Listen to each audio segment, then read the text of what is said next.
ओम जयंती मंगला काली भद्रकाली कपालिनी दुर्गा क्षमा शिवा धात्री स्वाहा स्वधा नमोस्तुते। विदेहि देवी कल्याणम विदेहि परमां श्रियम रूपम देहि जयम देहि यशो देहि दिशो जय। जय माता दी। दोस्तों, आज की वीडियो में शारदीय नवरात्रि कब से आरंभ होने जा रहे हैं, घट स्थापना का शुभ मुहूर्त क्या है, अष्टमी नवमी कब पड़ने जा रही है, इसके बारे में आपको संपूर्ण सटीक जानकारी प्राप्त होने वाली है। वीडियो में अंत तक जरूर बनी रहिए। आशा करते हैं माता रानी आपके घर में इन नवरात्रि के दिनों में सुख समृद्धि और धन धान्य की बरकत सदैव बनाए रखें।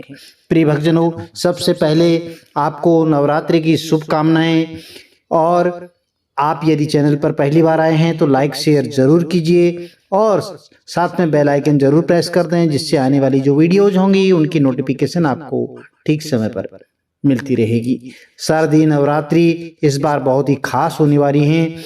इस बार जो है 9 की जगह 10 दिन की नवरात्रि मनाई जा रही है। प्रिय भक्तजनों, यह बहुत ही शुभ माना जा रहा है। शारदीय नवरात्रि जो है जानते हैं 3 अक्टूबर से आरंभ होकर के यह 12 अक्टूबर तक रहेंगी, और नवरात्रि में जो तिथियों का बढ़ना बहुत ही शुभ संकेत माना जाता है।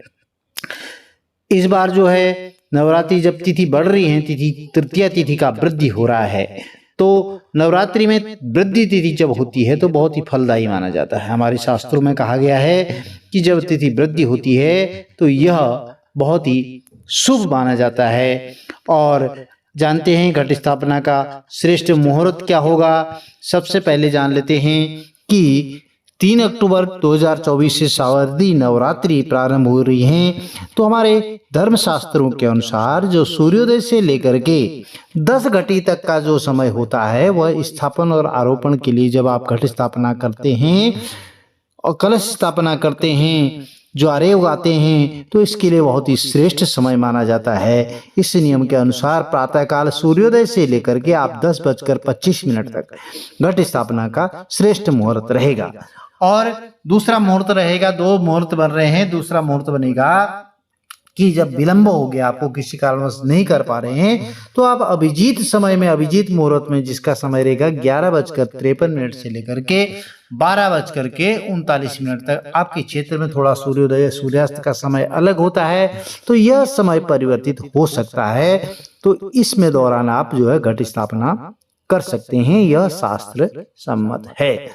जब आप घट स्थापना करते हैं, कलश स्थापना करते हैं, तो आपको इस बात का ध्यान रखना है कि एक लाल रंग के आसन पर जो है विराजमान करें, पाटे पर लाल रंग का आसन विराजमान करें, कपड़ा बिछा लें बढ़िया ढंग से, और सीधे जमीन पर डायरेक्ट कलश नहीं रखें। एक मिट्टी का सकोरा ले लें, उसके ऊपर जो है माटी भर करके सप्त धान्य आदि जो है आप जौ गेहूं या मिक्स करके जो है उसमें बुआई करते हैं और उसके ऊपर कलश रख दें। तो प्रिय भक्तजनों, जब आप कलश स्थापना करते हैं, सप्त धान्य बुआई करते हैं, ज्वारे बोते हैं, ज्वारे उगाते हैं, तो इसके लिए भी आपको जो है नित्य प्रति ध्यान रखना है। उसका दीप प्रज्वलित करनी है, जल सिंचित करना है। तो इस तरह से आप जो है उन चीजों का ध्यान रखें। फिर आप माता रानी के जो है विग्रह स्वरूप आप तस्वीर वगैरह जो लेकर के आए हैं उस पर पाटे पर विराजमान करें। उनको पंचोपचार, षोडशोपचार पूजन करके वस्त्र आदि इत्यादि धूप दीप नैवेद्य करके आरती और भेंट समर्पित कर दें, और फल पंचमेवा पंचमिठाई जो भी लेकर के आए हैं माता रानी को अर्पित करें। और 9 दिनों के माता रानी के लिए 9 अलग अलग से भोग होते हैं। जिस तरह से आपसे बन पड़ता है, आप जो है माता रानी का पूजन करें। जानते हैं कि कौन कौन सी शुभ तिथियां हैं, कौन कौन से दिन हैं। आप प्रथम दिन जो है शैलपुत्री माता का पूजन किया जाता है, वह 3 अक्टूबर को ही होगा। 4 अक्टूबर को माँ ब्रह्मचारिणी की पूजा होगी। 5 अक्टूबर को माँ चंद्रघंटा की पूजा होगी। 6 अक्टूबर को माँ कूष्मांडा की पूजा होगी। 7 अक्टूबर को माँ स्कंद माता की पूजा होगी। 8 अक्टूबर को माँ कात्यायनी की पूजा होगी। 9 अक्टूबर को माँ कालरात्रि की पूजा होगी। 10 अक्टूबर को माँ सिद्धिदात्री की पूजा होगी, और 11 अक्टूबर को जो है माँ महागौरी का पूजन होगा। 11 अक्टूबर को ही अष्टमी और नवमी, दुर्गाष्टमी और दुर्गा नवमी जो है अधिकतर क्षेत्र में 11 अक्टूबर को ही मनाई जाएगी, और विजयादशमी का पर्व जो है 12 अक्टूबर के दिन मनाया जाएगा। तो प्रिय भक्तजनों, 12 अक्टूबर को विजयादशमी संपूर्ण क्षेत्र में मनाई जाएगी। अष्टमी नवमी में 11 अक्टूबर को जो है 12:06 तक दोपहर में अष्टमी तिथि विराजमान रहेगी। उसके बाद 11 अक्टूबर को ही नवमी तिथि आरंभ हो जाएगी। तो ऐसे में अष्टमी और नवमी का जो पूजन होगा अधिकतर क्षेत्र में, अधिकतर पंचांग में जो है 11 अक्टूबर को ही दिया गया है। आप अपने क्षेत्र के हिसाब से जैसे आपके पंचांग में दिया गया है उस तरह से आप मना सकते हैं।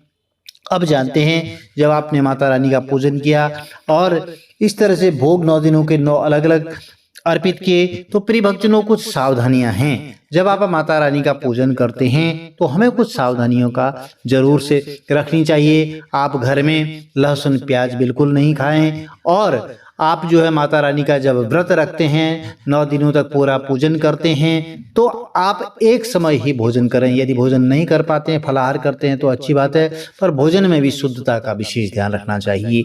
घर में शुद्धि होनी चाहिए, साफ स्वच्छता का विशेष ध्यान रखना है। रसोई घर में भी स्वच्छता रखनी है। और जब माता रानी के लिए भोग बनाते हैं प्रत्येक दिन के अलग अलग, तो उसमें भी आपको शुद्धता बहुत जरूरी है। तो यह छोटी सी जानकारी थी। यदि यह जानकारी आपको अच्छी लगी तो चैनल को लाइक शेयर सब्सक्राइब जरूर करें। साथ में बेल आइकन जरूर प्रेस कर दीजिए, जिससे कि आने वाली जो वीडियोज होंगी उनकी नोटिफिकेशंस आपको ठीक समय पर मिलती रहे। प्रिय भक्तजनों, माता रानी आपके कुटुंब में सुख समृद्धि बरकत सदैव बनाए रखें। एक नियम बना लें, नित्य प्रति जो है दीपदान जरूर करें। घर के मंदिर में जो माता रानी के विग्रह स्वरूप आपने विराजमान कर रखे हैं, कलश जहाँ पर स्थापना कर रखी है, यदि आप अखंड ज्योति जलाते हैं तो उसका भी आपको ध्यान रखना है। नहीं तो सुबह शाम आप नित्य दीप प्रज्वलित जरूर करें, माता रानी की आरती करें। आपके घर में सुख समृद्धि बरकत देखने को जरूर मिलेगी। जय माता दी। आपका दिन शुभ हो।